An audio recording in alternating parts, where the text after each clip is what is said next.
This is the moment. The Bachelorette is back. And the power I'm gonna fall in love. is in Jen's hands. And I'm gonna do it my way. ABC Mondays. Everything about her is great. I feel so special. Jen's looking like a queen. My men are very, very hot. Someone call 911. You are looking so fired. This is the beginning of a new era. The Bachelorette. All new Mondays, 8/7 Central on ABC. And stream on Hulu. Our next Savaged is a passionate entrepreneur and veteran workshop facilitator with 30 years experience in business coaching. Our next speaker also has a background in accounting and holistic psychology. Sharing with us today, Mind Shift, the future of mindset. Sharlene wants to deliver tools and techniques to help you create a life that thrives. She is the Vice President of Healing Through Love, a not-for-profit organisation that provides pamper days for women impacted by family and domestic violence. Right now, she's going to shift your mind. Would you please welcome to the 10X stage, Sharlene Lynch. Thank you. What if I told you all of your dreams could come true? You can be, do, have, and share everything your heart desires. You just need to do two things. Hands up if you want to know what those two things are. That's every hand. You need to start with a vision of what your life could look like and follow up with the decisions to make it all come true. Sounds easy, and it is, when you understand what's getting in the way between where you are and where you want to be. It requires change, and some change comes easy. Some change feels like one step forward and two steps back. Yeah? That's because we were not programmed for change. In our first 7 years of our lives, we live in theta brainwaves, a fun, imaginary place where dreams and imagination. This is where we are easily programmed so we can learn the rules and techniques of how to survive. And by the time we're an adult, we think some 70,000 thoughts a day. Indeed stream on my YouTube channel. Yeah. But that's not happening. I don't know what's going on. It could be YouTube shadow banning. Probably. Not restream. So Probably. Who the hell knows, right? But anyway, guys, welcome to Savaged Unfiltered. Welcome to another episode here of craziness, chaoticness. No, it just seems to be like that. Everybody just seems to be thinking that this show is full of chaos and craziness, but it's not. We have fun on the show. We love bringing other walks of life here on the show. Loved Federica Brenson that we had on the show from Egypt just the other day, guys. Check that out. She's originally from Rome, Italy, but she's traveling. She's a scientist, and it was great talking to her, Joseph. I went into the Fujia Brothers Zodiac Club in Southgate the other day to get some gnocchi. So I told them how I plugged them on the show. Shout out again, guys. You got another free plug. I hate gnocchi. What the hell? I don't even know what the hell that shit is. What the hell is gnocchi? Gnocchi. Sounds like a Jewish dish. Gnocchi. That's Italian? That's Jewish, Joseph. It's a potato dumpling noodle. We still call it a noodle. We still call it a pasta, but it technically is a vegetable. It's a potato dumpling that you make in a spaghetti sauce. And it's much better. It's much more filling because that potato dumpling is Dr. Chef Michael Fenster would love that, Joseph. Yeah, I gotta bring our guest in. She's in the green room, guys. Savaged. This program contains subject matter and language that may be disturbing to some viewers. Viewer discretion is advised. Here we go again.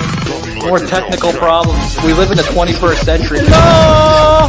Savaged Unfiltered. The only reason I know this is because I lived under tyranny. I lived.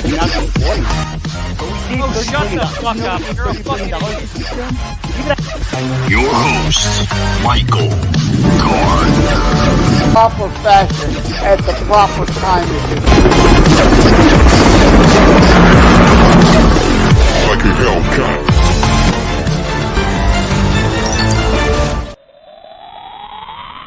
Hey guys, we made it. Guys, without further ado, this is Sharlene Lynch here on the show. Welcome to the show. How are you, ma'am? Hello. Thanks for having me. It's great to be here. And it's great having you. Yeah, awesome stuff. So Sharlene, tell us a little bit about yourself. Like, I know you're from Australia.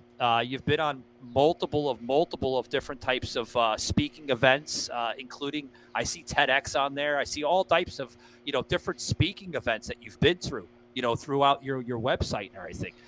Tell us a little bit about, who, Sharlene Lynch is here to the audience. Hello, audience. It is 7:30 in the morning here. What time of the day is it with you guys? Well, it's cloudy and miserable here. It's we're getting thunderstorms here in the state of Florida here in the United States, and I don't know how it is there in Detroit because Joseph here to the left of us lives in Detroit, Michigan. Pretty nice day up here in Detroit, actually. We've had a cold spell again. We actually even had freeze warnings the last couple of evenings, but we're in the 60s again today. Pretty sunny, dry, and to answer your question, it's 1811 Eastern time here. But before we get too far, I got two things to ask you. Since we talked about gnocchi, do you have gnocchi in Australia? Do you like it? And do you know Paul Hogan? Because don't all you Australians all know each other? So Australia is incredibly multicultural, and yes, we have gnocchi, and yes, it is potatoes, and yes, we still call it pasta, even though it might not be a pasta. You're right, it could be a dumpling, and it is a regular food at our house. We do something a little bit differently with it. Once we've boiled it a little bit, then we stick it in the fry pan full of butter, to add some extra carbs to it, and then fry it off. So it's soft on the inside, but then still crunchy on the outside. Absolutely delicious. And no, I don't know Paul Hogan. And we don't have kangaroos jumping down the street. Joseph, they say... Yeah, I was going to say, I hope you don't mind me chiming in with this little joke, but, when they say, Australia... down under, it's not like that, Joseph. It's not like the Wild Wild West there where they have kangaroos all over the freaking place. But no, it's not. Yeah, I'm curious. That's great to hear that your twist on gnocchi, though. But I would think shrimp on the barbie, right? It's got to be your staple food, though, right? Let's get all the stereotypes in. No. Gotta have humor, Sharlene. I do apologize, but you got to put the humor in where it's appreciated. We still call them prawns. It's okay. And we're more likely to have a prawn cocktail than we are to have it on the barbecue. It's a waste of effort to barbecue that. So yes, we do have barbecues. In fact, most terraces or patios, backyards, front yards, they have a type of barbecue. It's even in the middle of winter, we'll still get outside and cook, especially more smelly foods like, salmon and those sorts of things. Squarespace is a website that makes websites. Meaning it could create itself. Websites making websites. Websites making websites. It's the singularity. You did it, Adam Driver. Oh, you did it, Adam Driver! I'm in beast mode, hitting west to the east coast, stronger than superheroes, heroes. Ain't nobody do it right. Nobody do it like this. Nobody do it like this. Nobody do it like this. Ain't nobody do it like. Ain't nobody do it right.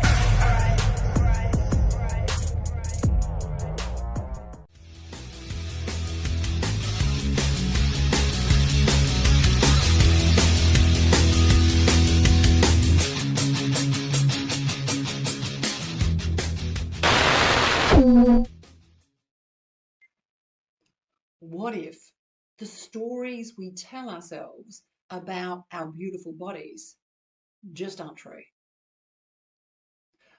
I'm the firstborn grandchild of Irish immigrants to Australia. I learned very quickly that to matter, that to be enough, that to be loved and to be important, you needed to be born a boy. That message was repeated time and time and time again in my early years. So I began to believe it to be true. So I lent in to being the very best tomboy you could possibly imagine. I was generally covered in dirt. I would bite the dog just to prove superiority. I climbed every tree I could climb, even climbed on top of the roofs. If you couldn't find me, I was generally sitting on top of a roof somewhere. Yeah, it's we're just as cultured as you are. Yeah. I can assure you. That's my next bucket list, by the way. Yeah. Sorry? You have bad beer? No, we don't have bud beer, but we've got everything else. We've only just started a new trend here in Australia of having non-alcoholic wines and beers. What? Become a thing. They're everywhere. Whereas when I lived in the States, you had alcohol in the shopping centres because it didn't really have very much alcohol in it. So yeah, we're only just Charlene, we have a lot of alcoholics here in the States. They're all over the place, yeah. I love it. Well, you asked a little.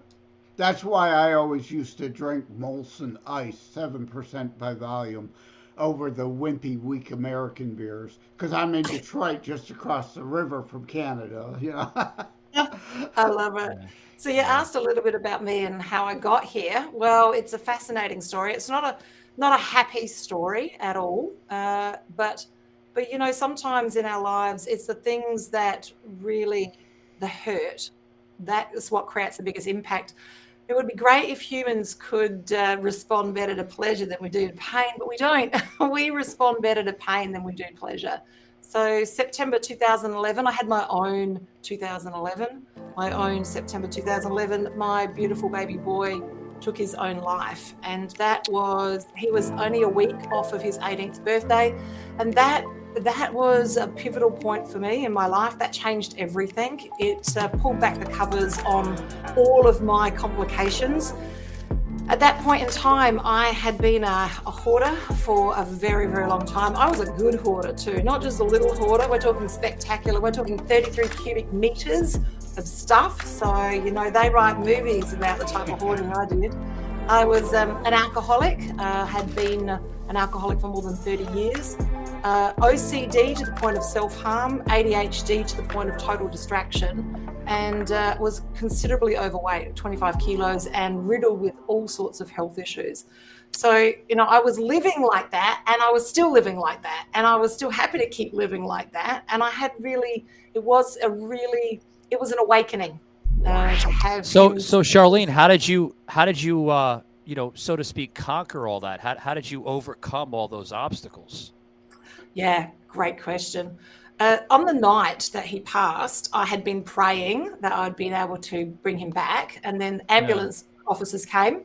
They worked on him for 15 minutes, and I was also praying that they'd be able to make a difference. And it wasn't until I got an answer to my prayer, but it wasn't the answer I was expecting. I was expecting, you know, a Lazarus moment, and they would bring him back to life. But I got a one word answer to my prayer. It was very loud. It was audible. I could feel it in my body. I thought everyone else in the house could hear it, but it was a word that was just meant for me, and it was forgive. And forgive. That changed everything. So a little bit later, when I was able to stand up, the ambulance officer asked if I wanted to go in to say goodbye to Scott. So I did. Like, he's 6'2", so a big 17-year-old, like just under 6'3". And I lied down and put my head on his chest, and I said, "Mummy forgives you for your choice." And that was a really powerful moment for me. Like, it was instant forgiveness. I've never experienced that before. And now, even though I forgave him for his choice immediately, it took a really long time for me to forgive myself. And that was the biggest journey, is the journey of forgiveness. Mother's guilt's a real thing. Parent guilt's a real thing. And it took quite some time for me to forgive myself. So yes, and that's probably the very first step of me being able to, I call heal at the speed of love. And that is to have forgiven my son for his choice and be able to move forward. Yeah, Yeah. the stages of grief: shock, denial, anger, acceptance. You've got to flow through those. And like you said, sometimes the good times often come and go and get forgotten, but it's the bad things that shape our character, which reminds me of the Star Trek V movie. That's the one. I don't know if you've seen it. I don't know if you're a Trekkie or a sci-fi fan at all, but that's the one where Spock's long lost brother nobody knew about till they created him for that movie. His half brother comes and heals people's pain. He uses the Vulcan mind meld to go into people's minds. And and Shatner's character, Captain Kirk, says to him, "No, you are not going to relieve my pain. I need my pain. It's part of me. It's what made me who I am today." And we need to remember that. That to me was such a very important movie for that thought alone. You may not like negative things that happen, but they reveal and sometimes help develop our positive character, like you expressed. You then turned a corner. Absolutely. Oh, yeah. And it began with the healing. It began with the forgiveness. Vigo, family-friendly meals in under 30 minutes. Start with Vigo red beans and rice. Add scrumptious sausage and bring a few friends to the party. The flavor of the Big Easy done nice and easy. Vigo, spice up your dinner table.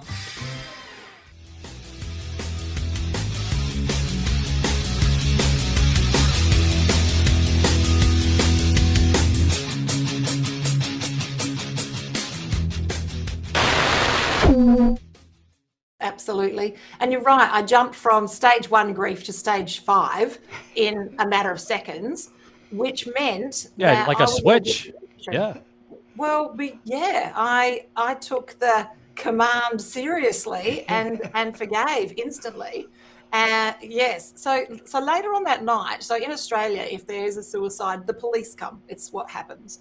So the police were there, they're investigating everybody, just in case there's nefarious things happening, that's what they have to do.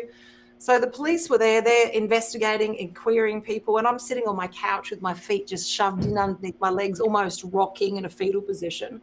And I'm staring at my giant cup of coffee that's now going cold. And because I'd gone through the space of being able to forgive, I was in the next space, which is I was in a position to make a decision.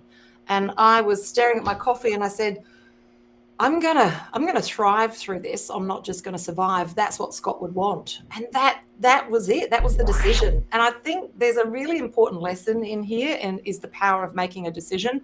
The word decision means to cut off and kill. So think pesticide, suicide. So side means kill and die means cut.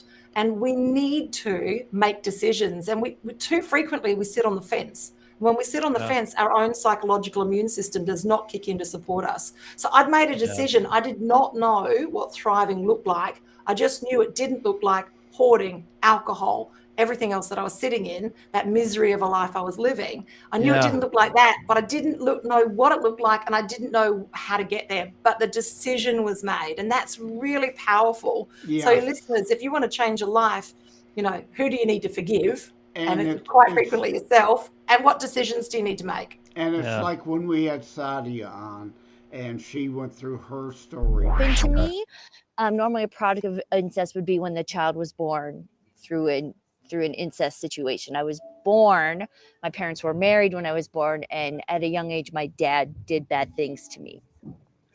And no one wants to be incest girl. No one wants to be the face of incest. But at a certain point, you're like, well, someone needs to talk about this because I'm not the only one. And I guess it's me. I've got all this stage experience from doing comedy and acting and things like that. You showed the beginning of the talk, which was very courageous of you, to put that on the podcast. At the end of it, I give my tips on suicide prevention. So I want to, jump to that because that will apply to a lot more people than just the sexual abuse survivors.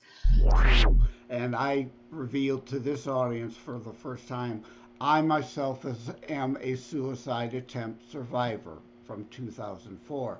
That's why in Terror Strikes there is a major suicide prevention thread. I made that turn also of, okay, I now need to demonstrate to others all life has meaning.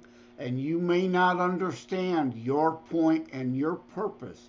You may not understand and see the value you bring to others' lives at this point. But it's there. It's like Clarence in the It's a Wonderful Life movie. Be somebody's Clarence. Show them how their life has brought value to others, and you get to show others that there is life after that, and to go on and to honor your loss by helping others. Yeah. Yeah, Sharlene, Absolutely. I do apologize. We have some storms like that are coming in, so I hate to cut it short with you, but it's going back and forth. I notice the recording coming in, going. I hope I gave you enough time to to plug in your content and everything. But for some of the listeners that want to know more about you, where can they find you at, ma'am? Yeah, just look for Sharlene Lynch, spelt the Irish way with an S, not a C, the American way. So Sharlene Lynch, I'm everywhere: Instagram, LinkedIn, Facebook, and also on the website. So I'd love to share with your listeners the 5 stages of how to get to where you want to go, but maybe we can jump on again another time for that. Yeah, maybe. Like I said, Florida, the sunshine state, but it's also known as the tropical state. The storms coming and going in this great state. But it was great having you on Savaged Unfiltered. I heard your story and love it. Yeah, thank you very much. Heart to you too, ma'am. But yeah, thank you very much, and continue fighting. Just emotions, grief, because everybody has it, Sharlene. I have it. Joseph has it. Everybody. United States, is going through crazy amounts of all of that, and we had the so world, many more suicides because of the isolation of the lockdowns of the Wuhan hysteria. So there's still higher rates than ever. So these messages are important. Yeah. Thank you very much, Sharlene, and take it easy, ma'am. Thanks for being on the show. Bye for now. Alrighty, Joseph. I gotta freaking storms here. They're getting bad.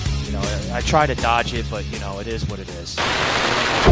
Yeah. And that's why I wanted to get kind of get rid of the show real quick, because it's coming and going. I think that's what the storms. The palm trees are swaying pretty hard. Close out on our terms before we accidentally just go down in a heap and crash. But she was great.